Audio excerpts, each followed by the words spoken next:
Estamos de vuelta, no sé qué pasó, se me desconectó, se fue la señal, estoy escribiendo la Leira para que se conecte nuevamente.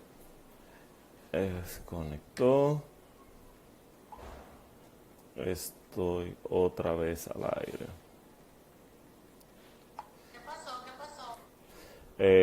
Les pido disculpas por esta interrupción. No sé qué pasó, sencillamente se me desconectó la llamada, la conversación, pero inmediatamente entramos porque no sé qué pasó. Te pido Yo tampoco. disculpas.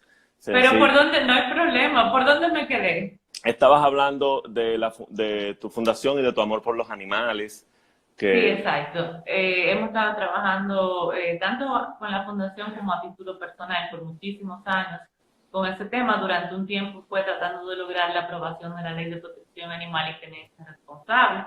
Finalmente se logró en el año 2012.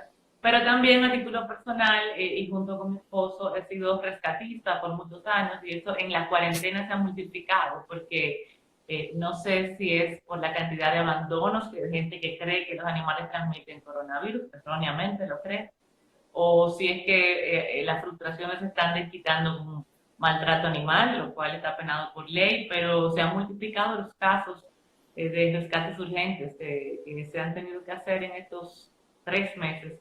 Llevamos más de 40, nada más en estos 3 meses. Ha sido una cosa impresionante. Y con la fundación también, más adelante y después del diagnóstico de mi hija, se incluyó un tema que no era parte del trabajo de la fundación de Junco, pero en el cual yo me interesé a partir del diagnóstico de mi hija que tiene autismo, y me refiero a la lucha por la inclusión de personas con capacidades diferentes. Hacemos una actividad anual de ocio inclusivo, pero también hemos traído legisladores de fuera, como el señor Julio Montoya de Venezuela, que fue el que creó allá el proyecto de ley de autismo, para conversar con las madres, terapeutas y socializarlo con legisladores actuales, y de allí surgió la idea de hacer un proyecto aquí, que lo preparé hace 2 años. No obstante, hoy es la punta de lanza de mi campaña, pero no es algo de ahora, es algo que tiene un buen tiempo siendo estudiado y trabajado, y bueno, en eso es que estamos. Pero justamente por eso, porque el radio de acción de uno como ciudadano común está limitado por el hecho de ser un ciudadano común, es que quise meterme en una contienda, porque entendía que podía hacer más, que mi radio de acción se amplía si estoy en una posición como legisladora en el Congreso Nacional. Por ejemplo, este proyecto de ley hubiese sido introducido hace tiempo ya si yo hubiese estado en el Congreso, no tuviese que perseguir legisladores como estoy prácticamente haciendo desde hace 2 años. Y ese fue el principal empuje, el hecho de tener alguna plataforma para poder hacer más de lo que hasta ahora he hecho como ciudadana común y como Junco. Ese fue el empujoncito para tomar la decisión de participar en la contienda electoral en esta ocasión. muy bien. Antes de que entremos inmediatamente a tu propuesta, quiero decirle a todas las personas que están conectadas, ella es Leila Mejía, candidata a diputada por la circunscripción número 1 para diputada por el PRD. Ajá. Si tienen alguna pregunta para ella, la pueden escribir, que vamos a canalizarla para que conozcan, porque la idea de esta serie de entrevistas es que hagamos un voto consciente. Claro. Aquí no buscamos ni minimizar, ni maximizar, ni engrandecer, ni achicar a nadie, sino que conozcan las diferentes opciones.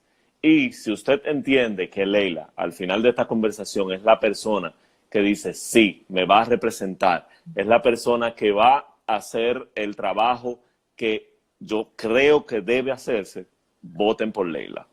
Porque son muchas opciones, cada quien tiene su campaña diferente y no todo el mundo está de acuerdo con todos los puntos de los diferentes candidatos. Entonces es el momento que personas jóvenes como Leila y muchos otros candidatos reemplacen a las personas que tienen muchos años en el Congreso y todavía no nos sentimos representados. Eso es lo ideal, que la gente pueda conocer la oferta completa. Ojalá todos tuvieran la oportunidad de saber quiénes son los que aspiran a representarlos, cómo piensan, a qué es que quieren ir al Congreso, para que se tomen el tiempo de tomar una decisión tan importante como votar.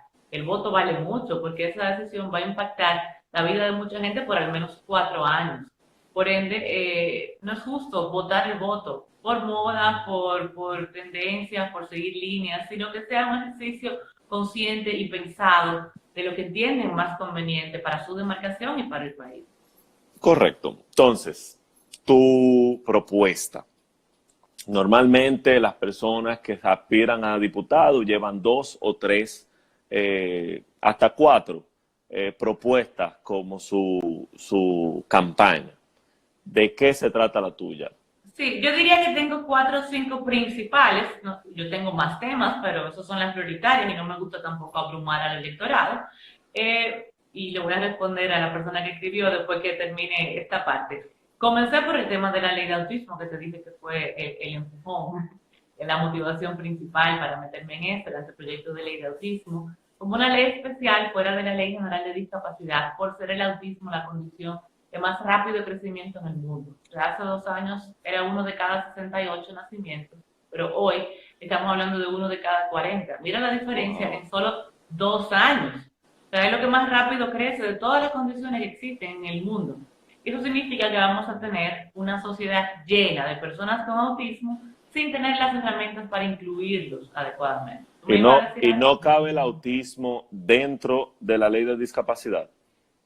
Yo tengo una propuesta para la ley de discapacidad, pero yo quiero hacer la legislación especial en el caso del autismo por el crecimiento acelerado de la población. O sea, por eso en otros países, yo no estoy inventando el agua tibia, en otros países han querido legislar de manera particular esa condición justamente porque están viendo lo que está pasando en el resto del mundo, con el crecimiento acelerado de la población de personas con autismo. Y aquí en República Dominicana no escapa a esa tendencia, pero dentro de la Ley General de Discapacidad sí también tengo propuestas de modificación. La ley que teníamos es una ley buena, es una ley del 2013, no es una ley vieja, pero es como una bonita declaración de intención. O sea, la ley tiene una serie de obligaciones bien redactadas, son buenas, pero no tiene dientes, no tiene garras, es decir, no tiene un adecuado régimen de consecuencias en el caso de su incumplimiento. No pasa gran cosa si no se cumplen cada una de esas muy buenas obligaciones que la ley tiene. Y esa parte hay que fortalecerla en una modificación. Pero también hay que crear centros regionales de cuidado e internamiento de adultos que no puedan ser autónomos por su condición y que los familiares ya no estén. Ese es el temor principal de nosotras las madres que tenemos niños con necesidades especiales. No solo como mi hija que tiene autismo, he conversado con muchas otras que tienen hijos con parálisis cerebral, con síndrome de Rett, con síndrome de Down, con otras condiciones. Si nos preguntan hoy, mira, mañana cuando tu hija, tu hijo, sea adulto, si no llega a ser autónomo por la gravedad de su condición, cuando tú no estés, porque vamos a faltar en algún momento, cuando tú no estés, ¿qué va a pasar con él? La respuesta es aterradora porque es no sé. Al día de hoy no hay nada para solucionar una situación que no es eventual, es real, existe y se agrava. Y por consiguiente hay que reestructurar el FONADIS, que es el Fondo Nacional de Discapacidad, para redirigir una parte de esos recursos a la creación de esos centros regionales. Y eso debe hacerse por ley, para no dejarlo solamente a la voluntad política de un gobierno, sino que esté establecido de manera... Y que tenga presupuesto. Claro, por eso es que tiene que hacerse por ley, porque si se deja solamente la buena voluntad, podría quedarse en intenciones, como es actualmente la Ley General de Discapacidad. Buenas intenciones, una declaración de principios, pero un muy débil régimen de consecuencias. Muy bien. Tengo otras propuestas también en el área, obviamente, de protección animal, aunque la Ley 248, como una hija mía, porque, como te dije, trabajamos juntos con la fundación. Bueno, aquí acaba de toser uno de mis perros, justamente, uno de los rescates que tengo aquí. La fundación, te dije que trabajó mucho tiempo con lograr la aprobación de la ley, por eso la haciendo fuera así, la semilla. Me di cuenta en la implementación de 2 cosas. Uno, las sanciones no son lo suficientemente disuasivas, sanciones de 1 mes, 3 meses, 6 meses, no disuade a un potencial agresor y por ende hay que aumentarlas. Y por otro lado, hay que emitir una resolución para exigir a los alcaldes y al Ministerio de Salud Pública el cumplimiento del artículo 12 de la ley que habla de crear albergues para animales en estado de necesidad y desamparo. Porque aunque la ley tiene 8 años de vigencia, en 8 años no ha habido un solo alcalde al que le haya interesado cumplir esa parte de la ley. Y es una obligación que no es interpretativa, es puntual y clara, dirigida a los alcaldes y al Ministerio de Salud Pública por la cabecera de cada provincia, que tampoco ha hecho ni siquiera un intento de demostrar que tiene interés en ese tema que le compete desde el punto de vista legal. En el área de seguridad ciudadana tengo también algunas preocupaciones. Sabes que soy abogada, como te dije, que soy de una familia de abogados en la cual ha habido jueces y mi hermano, mi padrastro sí están en ejercicio del derecho, incluyendo derecho penal, y he visto un poco de las deficiencias que hay en materia legislativa para fortalecer la lucha contra la delincuencia. Estás hablando de la materia penal. Una de las preguntas que hicieron hace un momento tiene que ver con eso, y para aprovechar el tema, te la hago ahora. Okay. Y es, pregunta Samuel Enrique Matos, ¿cuáles son las principales debilidades del sistema penal dominicano y cómo podemos reducir la ratería? Perfecto. Tú sabes que la lucha contra la delincuencia es algo muy complejo que requiere un abordaje integral, pero creo que hay cosas que se pueden hacer desde el punto de vista legislativo que contribuirían enormemente a fortalecerla y a hacerla más efectiva. Lo primero, hay que lograr la aprobación del Código Penal. O sea, no es posible que tengamos este código durmiendo en una gaveta por 20 años con intentos de pasarlo, pero finalmente no se aprueba. Hay muchas cosas buenas en ese proyecto. Yo a ese proyecto no le cambiaría nada, lo que trataría es de impulsar su aprobación, porque tiene la figura del cúmulo de penas, que por ejemplo... Muy importante. Claro, Marlene Martínez no estaría a punto de salir de la cárcel si tuviésemos un cúmulo de penas, porque a ella se le retuvieron 3 tipos penales, pero solamente se le podía condenar por uno. Exacto. Con esa figura, tuviese esas 3 condenas acumuladas y estaría el doble de tiempo en prisión. La figura del sicariato no existe hoy y está en ese proyecto de Código Penal. La figura del autor intelectual es mediática, pero no existe en el Código Penal. Al día de hoy un autor intelectual es solamente un cómplice y eso no es justo. Y tampoco incluye la extensión de dominio. Correcto. La extinción de dominio es una legislación aparte, pero también es muy importante ya, claro, en la lucha contra la corrupción y la transparencia. Pero en el Código Procesal Penal sí yo entiendo que hay varias cosas que hay que revisar, porque es un código que ha sido demasiado garantista y no parecería proteger adecuadamente a las víctimas. Y lo más importante para mí es el tema de la reincidencia. Y creo que eso contribuiría un poco a lo que dice Samuel. Tú ves muchos casos en la prensa de delincuentes que cuando les revisan el prontuario tienen muchísimas fichas y casos anteriores. Sí. Me pregunto, ¿por qué estaba suelto? Si tenía todos sus expedientes. Ah, bueno, porque le dieron libertad condicional bajo fianza. Un juez no debería tener esa tenía un mes afuera y tiene 12 casos pendientes.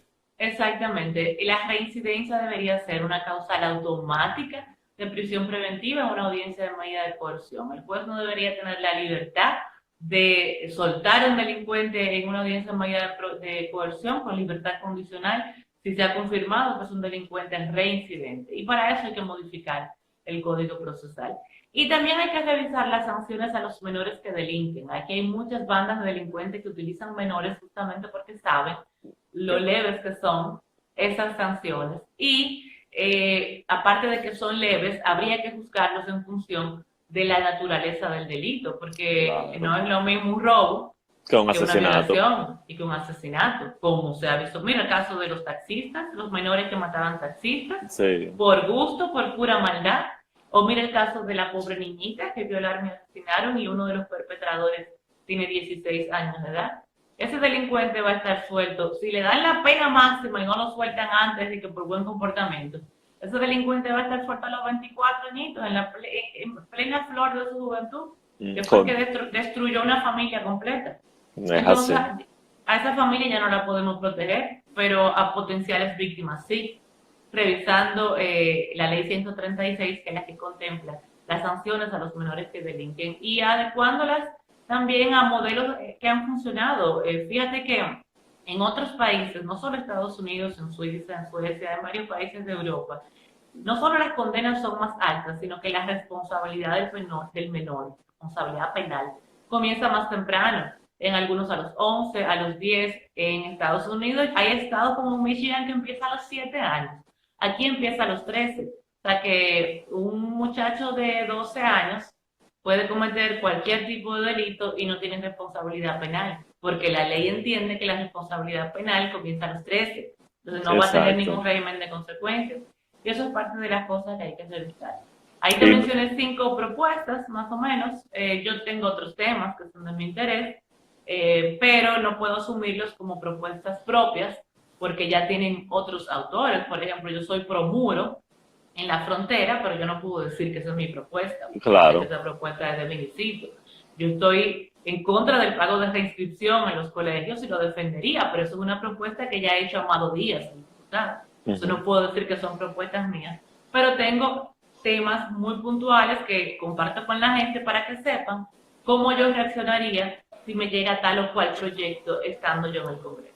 Muy bien. Uh -huh. Entonces, ya estás en el Congreso y ya las preguntas que están acá son básicamente, Roberto, voy a hacer la pregunta que hiciste en un momento, voy a ir un poco atrás, porque nos hicieron una pregunta hace un momentito. Alguien me preguntó lo de la AFP, que le dije que le iba a responder y no Exactamente, le respondí. que Avispa TV dice, buenas tardes, Exactamente. yo no soy de ningún partido, pero quisiera saber qué opinas tú del 30 de los trabajadores. Mira, en principio, ante todo, lamento que se tenga que discutir ese tema porque implica una falta de planificación ante emergencias.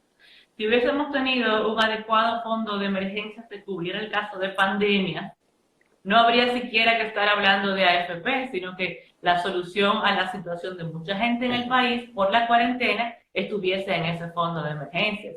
Sin embargo, ha tenido que recurrirse a eso porque hubo una falta de planificación. Al día de hoy, yo no soy economista, tengo un posgrado en economía, pero no soy economista, y por ende he consultado con algunos amigos que sí son economistas, expertos en el tema, para ver de qué forma se puede exigir una parte de los fondos de la AFP sin presionar demasiado el total de manera tal que no nos afecte en En el exceso cuando futuro. seamos envejecientes.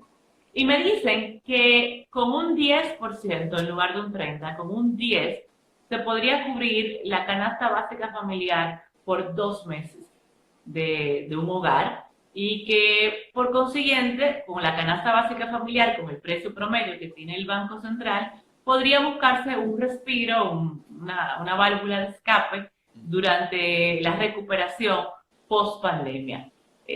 Yo favorecería un porcentaje, no sé si un 30%, eso habría que discutirlo, como digo, con economistas, quizás un poco menos, ya esa factibilidad se discute con expertos, pero sí yo favorezco. Nosotros acá en el programa tuvimos 3 personas hablando del caso y las 3 dijeron que no están de acuerdo con nada, o sea, pero, ¿verdad? Son opiniones de ellos, yo sí que no claro, sé. y si los fondos estaban para hacer compras de fondos de inversión, para lo que se usó, si estaba para eso, hubiesen estado perfectamente para los trabajadores, porque a fin de cuentas ese dinero es de nosotros, o sea, eso es parte de nuestro trabajo, que por cierto, la afiliación a la AFP no debería ser obligatoria, tú deberías afiliarte si tú quieres, eso debería ser voluntario. Hay varios recursos en el Tribunal Constitucional en ese sentido, porque te están descontando todos los meses un dinero que tú no ves y que ahora gente que lo necesita parecería que no lo va a ver, dependiendo de lo que pasa en el Congreso. Y no es justo. Lo ideal sería que tú seas parte de una AFP si tú quieres serlo, no si te obligan a hacerlo, que es lo que tenemos al día de hoy. Pero sí, yo favorezco la entrega de una parte. La discusión estaría en qué porcentaje sería prudente. Entonces ahora te voy a hacer una pregunta que no hicieron, pero que la voy a hacer yo para que tú creas que la hicieron.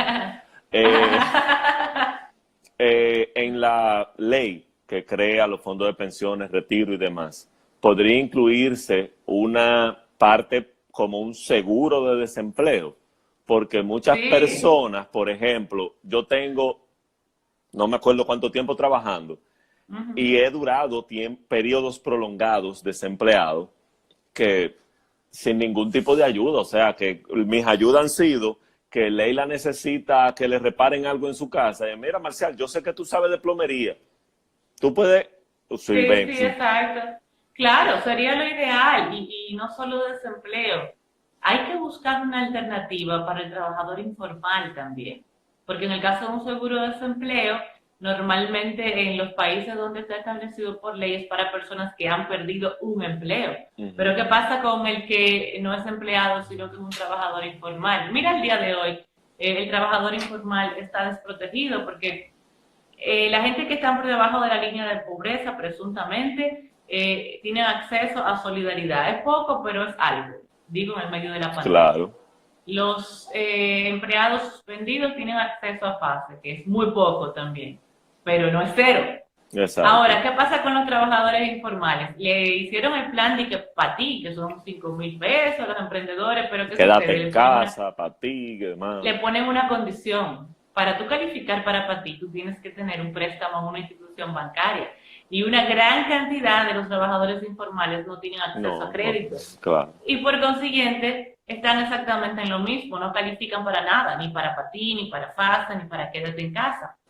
Y no hay una protección, no hay ni por vía legal ni por vía de políticas públicas para un segmento que es muy amplio, porque más de la mitad del empleo en República Dominicana es informal, o sea, el trabajo en República Dominicana es informal. Y esas son las personas que están sufriendo las consecuencias de la cuarentena y de una pandemia que nadie se estaba esperando, la verdad, ni nosotros, ni los gobiernos, ni oye, que le gustan sus propuestas, que vive en México, qué bien, gracias, lo tomaré en cuenta si voy para México. Sí. Espero haberle respondido. Bien, entonces, Roberto pregunta si darías tu aprobación a algún proyecto porque es la línea que baja el partido. No, claro que no, de hecho esa fue la condición principal por la cual yo acepté mi candidatura.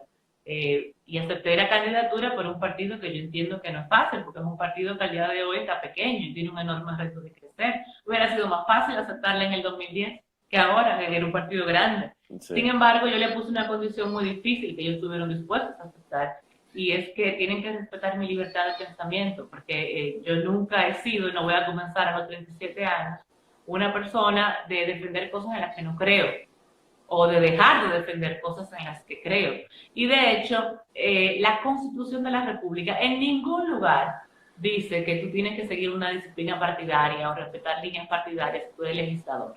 Sin embargo, sí te ampara, si eres legislador, en el artículo 93, para representar y legislar en favor del pueblo. Eso sí, puedes y debes hacerlo porque eso sí está constitucionalmente establecido. Y el hecho de que la práctica haya sido otra no significa que ellos están en lo correcto.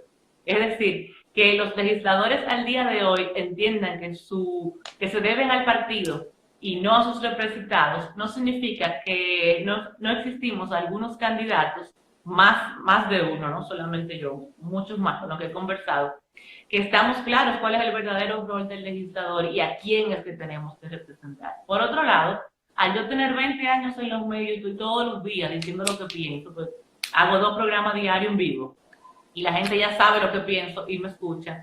¿Cómo iría yo al Congreso el 16 de agosto a hacer otra ley y a defender algo que yo he destacado mi vida entera? Yo soy soberanista, por ejemplo, yo soy patriota. Si llega algún proyecto que atente contra la soberanía dominicana y el partido me dice que lo tengo que defender, eso es absolutamente imposible, y eso lo sabe el partido, nunca me lo pediría, porque justamente fue una condición que yo pedí. Igual con otros temas que rechazo, como el tema del aborto, yo tengo una posición firme sobre eso. Yo no sé cuál es la posición del partido al día de hoy sobre eso, pero yo sé cuál es la mía y yo no la voy a variar con una línea partidaria. Yo estoy en contra de la discusión de las 3 causales en una ley adjetiva, porque la Constitución habla específicamente en el artículo 37 de que la vida inicia en la concepción. La Constitución no es interpretativa, o sea, eso no es una opinión, eso es lo que dice desde el año 2010, desde esa modificación. Y por ende, discutirlo en el marco de una ley adjetiva atenta contra la Constitución y el orden de las fuentes de derecho, de las normas, porque evidentemente una ley nunca puede estar por encima de la Constitución. Si de verdad quieren discutir el tema, deberían discutirlo en una reforma constitucional. A eso iba, y te iba a decir no que me da pena decirlo porque nos están viendo desde México. Entonces, la Constitución se ha variado muchísimas veces para cosas menos para reelección, para reelección. Exacto. Entonces lo estaba tratando de poner bonito, para reelección. Sí. Esto que es un tema más importante, muchísimo más importante que una reelección, podría entrar en discusión. Entonces, hay muchas cosas que hay que discutir en el marco de una reforma y no deberían ser temas de discusión en una ley electiva o en un código, son temas constitucionales. Hay muchas otras cosas, por ejemplo, la conformación del Consejo de la Magistratura. Aquí uno no puede hablar, yo no puedo hablar de lucha contra la corrupción sin una justicia independiente, porque eso no existe, o sea, no hay lucha contra la corrupción sin justicia independiente. a mí me Y dijeron no puede loco, haber... porque yo no dije que podían, ¿por porque los jueces podrían ir a elecciones como van los diputados y va todo el mundo. Bueno, sería complicado, pero es una forma. Uh-huh. Pero el punto es que si tú no tienes una justicia independiente, no hay nada, no hay transparencia, y tú no puedes tener jamás, no importa quién esté gobernando, no importa la verdad, tú no puedes tener una justicia independiente si las cabezas de esa justicia, que es vertical en el país, las nombra un órgano que es completamente político. Ese órgano no está conformado por juristas, por expertos, ahí no está la sociedad civil, ahí no está la academia, las escuelas de derecho, ahí hay un grupo de políticos que se sientan en una mesa a repartirse esos cargos de esos jueces por intereses particulares de su partido. No tiene nada que ver con la capacidad o integridad, o mucho menos independencia de esos jueces. Entonces hay que comenzar por ahí, y eso es constitucional también. Sí, que todos vivimos un espectáculo bastante desagradable en la última ocasión que hubo esa reunión. En todas, porque cuando todas esas entrevistas que se hacen, eso es circo para nosotros. Uh-huh. A veces vemos gente que decimos, mira, fulano lo hizo tan bien, ¿por qué no quedó? Y mira, fulanito, él no se manejó bien y es uno de los jueces actuales, porque la entrevista no es para eso, ya ellos tienen su decisión tomada. La entrevista es para entretenerlos. A fin de cuentas, los jueces se los reparten entre un grupo de políticos en función de personas que tienen compromisos con ellos, y por consiguiente no vamos a tener jamás una justicia independiente cuando la cabeza se les selecciona de esa manera, y para eso hay que modificar la Constitución y cambiar la conformación del Consejo Nacional de la Magistratura. Eso es para mencionarte un ejemplo de las tantas cosas que a nivel constitucional, aquí se me cayó el stand otra vez, que a nivel constitucional debería modificarse. Muy bien. Alguien pregunta algo, pero no lo leí.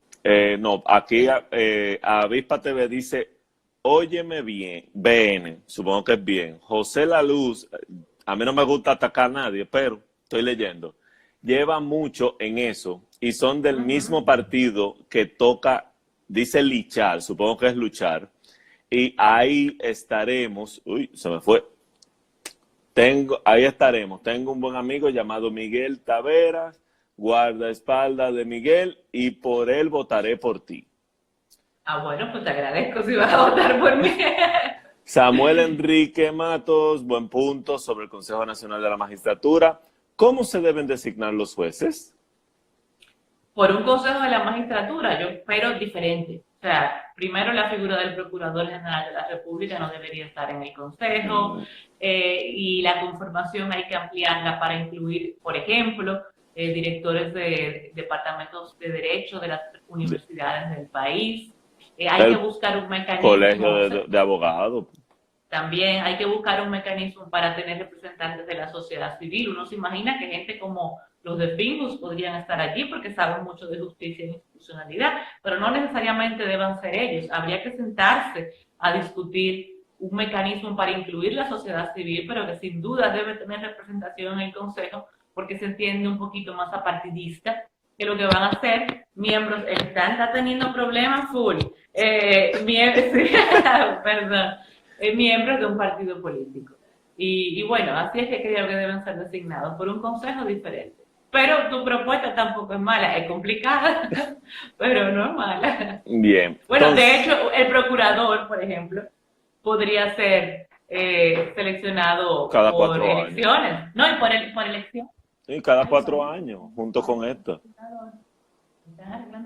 Por eso se ve como que estamos no te preocupes. Terremoto, estamos en vivo. Roberto pregunta, ¿qué opinas de los jóvenes influencers, ligados a la política solo por tener miles de seguidores en las redes? ¿Entiendes alguno de ellos tiene el potencial realmente para pelear por el país?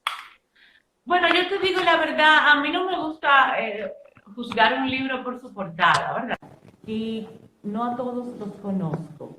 Y por ende no puedo, ahora sí es verdad, no puedo apresurarme a tomar posiciones respecto a gente cuya trayectoria no conozco. Quizás tienen un nivel de preparación que no han hecho público, quizás han hecho una labor que los seguidores no conocen. No sé si es el caso con alguno de los influencers que están aspirando aquí, pero creo que lo más importante es que hagan un trabajo para que la gente sepa cuál es su nivel de preparación, a qué quieren ir al Congreso, qué es lo que proponen y cómo piensan. Y quizás algunos nos sorprendan, no lo sé. Yo No lo sé. A mí no me gusta juzgar a la gente sin conocerla, la verdad. Yo invité a varios y de los influencers ninguno me respondió. Pero... Bueno, que quizás nos decepcionen, pero como yo no los conozco, salvo lo que uno puede ver de ellos en una red social o en una información, como yo no los conozco, no me gusta juzgar a la gente sin conocerla, no. Creo que no es justo. A veces hay gente que te sorprende y a veces hay gente que te decepciona. Refraseo la pregunta de Avispa TV. Ajá. ¿Consideras Punta Catalina nuestro futuro eléctrico? Ay, no, a mí no me gustaba el proyecto de Punta Catalina por el tema del carbón. Entiendo que muchos países se han estado alejando del carbón por el daño que hace al medio ambiente. Y en el caso de nosotros ha sido todo lo contrario, ¿no? Volvimos a un modelo que ha sido rechazado por el tema ambiental y yo me considero defensora también del medio ambiente porque he trabajado con ese tema en la fundación. Eso es otro de los temas que me pasó a mencionar y también hemos trabajado. Pero bueno, los expertos dicen que está siendo una solución al tema eléctrico, preferiría una solución menos costosa y una solución que tenga un menor impacto ambiental. Leila, las personas que se han conectado hoy están muy activas. Eso es bueno. Sigan haciendo las preguntas que ustedes consideren importantes porque esa es la forma para poder conocer a sus candidatos y poder decidir claro. Si esta persona, por ejemplo, Leila es ambientalista y si usted no es ambientalista, obviamente no va a votar por Leila. Entonces, no, y además cualquier cosa, si no da tiempo por aquí, pueden perfectamente escribirme en mi Instagram. Yo no uso Community Manager, yo manejo todas mis redes y por ende respondo yo. Sí. O sea, que me pueden preguntar en mi cuenta. Y si de casualidad Leila tarda mucho en responder, ustedes nos avisan a nosotros, los socios de RD, y nosotros le caemos atrás y cuando tengamos esa respuesta, hacemos una historia, lo tagueamos a ustedes, tagueamos a Leila, ¿verdad? Porque tampoco vamos a responder por Leila sin que ella sepa.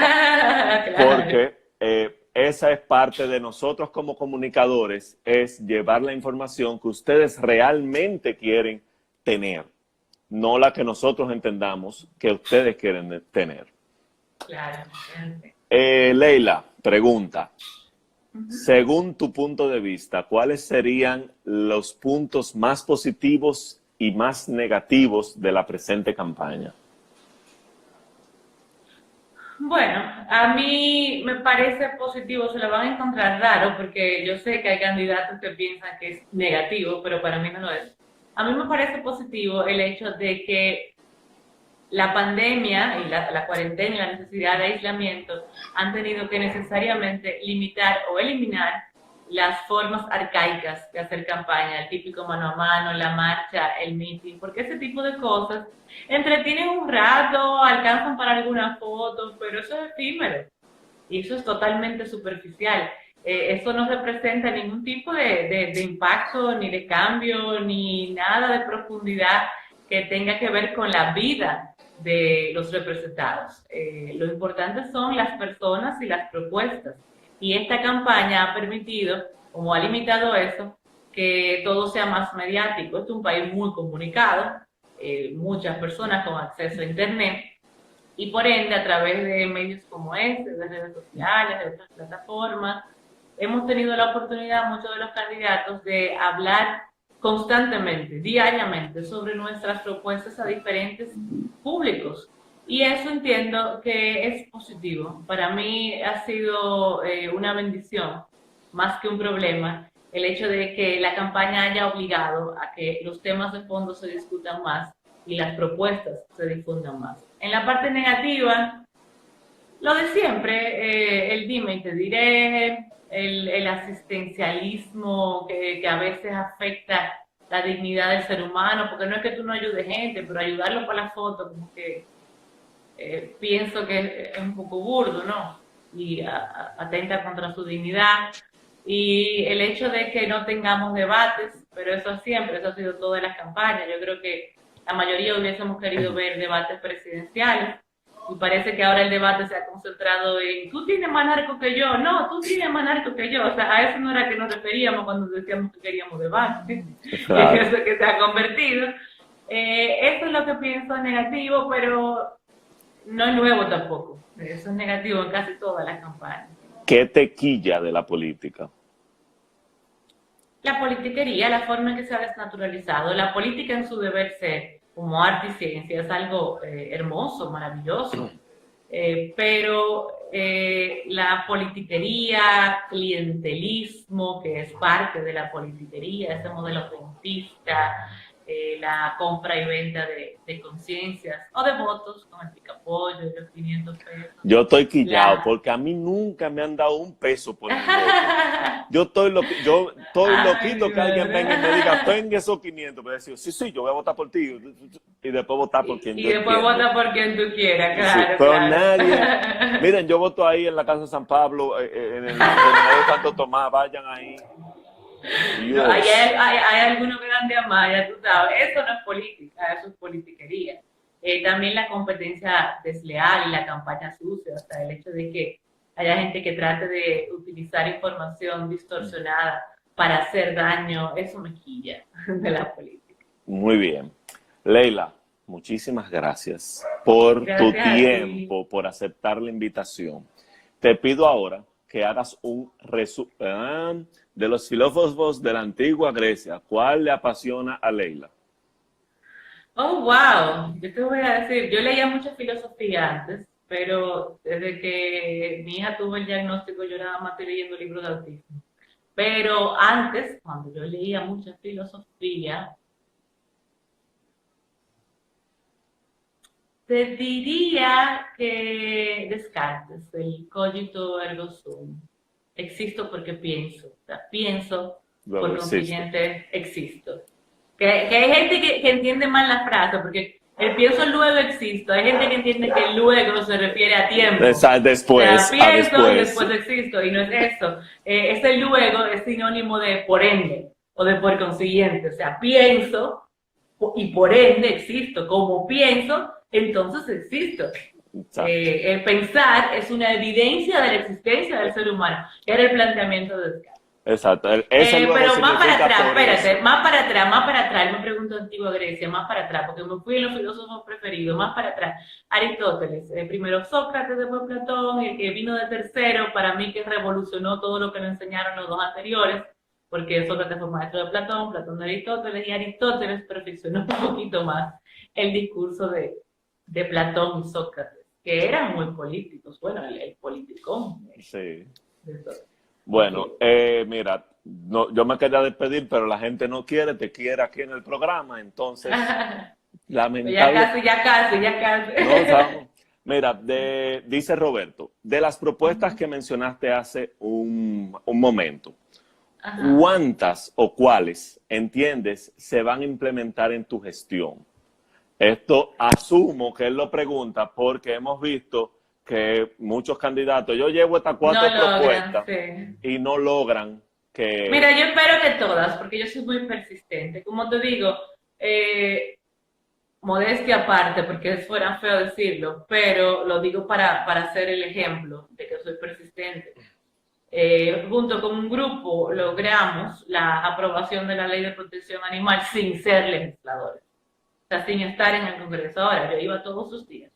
Ya llegó un punto en que las empleadas pensaban que yo trabajaba ya y me guardaban mi café, sí, pensaban ya que yo era una nueva asesora o algo así. Yo iba todos los días, ya yo entraba sin problemas, a todo el mundo me saludaba por mi nombre, yo iba todos los días. a la Cámara de Diputados primero y después al Senado, a reunirme con la comisión, con diferentes legisladores uno por uno para convencerlos del tema del proyecto. Yo misma me encargué de Tú convocar estabas haciendo lobby. sectores para la vista pública, sectores para convocar la vista pública. Fue una vista pública multitudinaria, sorprendente la cantidad de gente que fueron allá.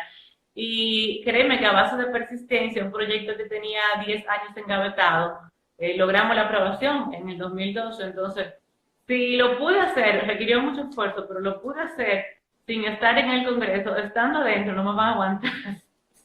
No me va a aguantar, créeme, porque yo puedo ser muy necia. Hay gente que hará cosas solo para salir de mí. Muy bien. Ojalá puedas que muchas de los espectáculos públicos que vemos en el Congreso, que deberían cobrar entrada, tú con tu persistencia. Ay, no me lo digas. Sí, yo a veces veo la sesión y digo, ay, caramba, yo quiero trabajar en la escuelota. Sí, porque es como la escuelota de Freddy. Yo para allá es que yo quiero trabajar, pero en kinder un profesor tiene más control de los niños que el presidente de la Cámara, de los legisladores, un lugar solemne. Eso me da risa, pero me da vergüenza también. Son 190 personajes, individuos, con personalidades antecedentes diferentes. Pero se supone que son gente con cierto nivel educativo y de crianza, Leila, y de preparación. Se supone, lo que debe ser. Lo importante de esto, o sea, la frase, la palabra clave fue supone. Sí, se supone. Debe ser. Ahí está, el deber ser de la política. Yo me atrevo a apostar mi sueldo de que por lo menos, déjame no exagerar, una quinta parte no es graduado universitario, de lo que están ahora hoy. Sí, es posible, es muy posible. Y lamentable también porque al final es a estudiar proyectos de ley, o sea, no es poca cosa, es un trabajo que si se hace bien y si se hace de verdad, requiere algún nivel de preparación. Pero el tema es que hay mucha de esa gente que no van allá con el propósito de trabajar, ¿sabes? Y eso es lo que queremos cambiar. Y la renovación es necesaria, pero la solución no se puede encontrar dentro del problema. O sea, hay que cambiar todo. Yo sé que hay gente buena, no todo lo que hay ahí no sirve, tampoco puedo decir eso. No, hay muchas personas de mucho valor, pero hay otras que... Pero se requiere una renovación bastante completa y profunda para que tengamos un Congreso que realmente haga lo que está llamado a hacer de acuerdo al texto constitucional. Muy bien. Si no hay más preguntas, en lo que me lo hacen en mi cuenta. La hacen en su cuenta. Me envían un mensaje. Vamos a hacer un resumen de tu propuesta para, con ese resumen, despedirnos. Nuevamente agradecerte el que hayas sacado el tiempo para nosotros y aceptado esta invitación. Gracias a ti. Bueno, diré los enunciados porque ya los detalles lo dijimos, ¿verdad? Una ley especial de autismo, una modificación a la ley de discapacidad para crear un régimen de consecuencias más adecuado y centros regionales de cuidado e internamiento a adultos que por la gravedad de su condición no puedan ser autónomos y ya sus familiares no estén. Una modificación a la ley de protección animal para aumentar las sanciones, una resolución para exigir a los alcaldes y al Ministerio de Salud Pública el cumplimiento de la ley de protección animal en la parte relativa a creación de albergues, una modificación a la ley, al Código Procesal Penal para que la reincidencia sea una causal automática de prisión preventiva en audiencia de medida de coerción, y una modificación a la ley 136 del Código del Menor en la parte relativa a sanciones a menores que delinquen para aumentarlas porque son muy leves y establecer la posibilidad de juzgarlos en función de la naturaleza del delito que han cometido. Esas son las principales, no significa que son los únicos temas. Como dije, soy soberanista, esos temas son muy importantes para mí, el tema que soy pro vida, pro familia, todos esos son temas de mi interés, pero esos son, como decir, la punta de lanza de lo que quiero hacer en el Congreso. Muy bien. Entonces, creo que cubrimos todo. Recordarles a todas las personas, ella es Leila Mejía, además de comunicadora, es candidata a diputada por la circunscripción número 1, el 5 de julio. Si esta conversación entienden ustedes que Leila es la persona que los representa, ustedes marcan en el PRD, tú Exacto. estás en el... En las 5 en En el las medio, tú vas a 5. dar mi foto en el medio. En el 5, aunque ella tiene una cara muy bonita, pero táchensela. Gracias. Ustedes le tachan la Gracias, cara Marcel. y estarán votando por ella. El 5 de julio no se queden en su casa. No, pero cuídense, Protéjanse, pero vayan protegidos. Vayan protegidos. protéjense, tomen las precauciones del lugar. Usted va, vota, se devuelve a su casa, se baña y sigue su vida normal.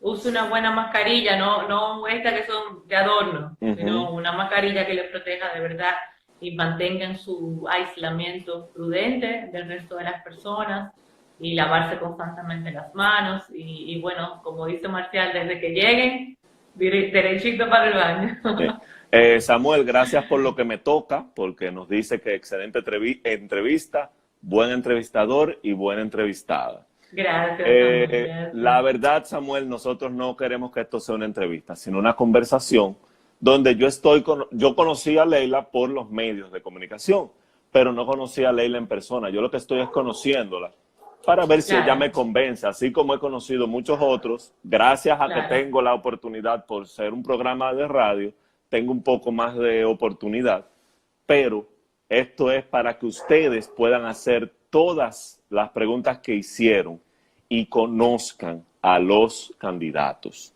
Esta semana tenemos otra entrevista mañana, otra el miércoles y otra el viernes. Activo tú también. Sí, tenemos que llevar la información. Eso está muy bien, para que la gente se forme un voto más consciente informado. y Porque consciente. es que el voto vale mucho, es la única vez, y es cada 4 años, que uno participa de forma directa en la toma de decisiones. Por eso no se puede votar el voto.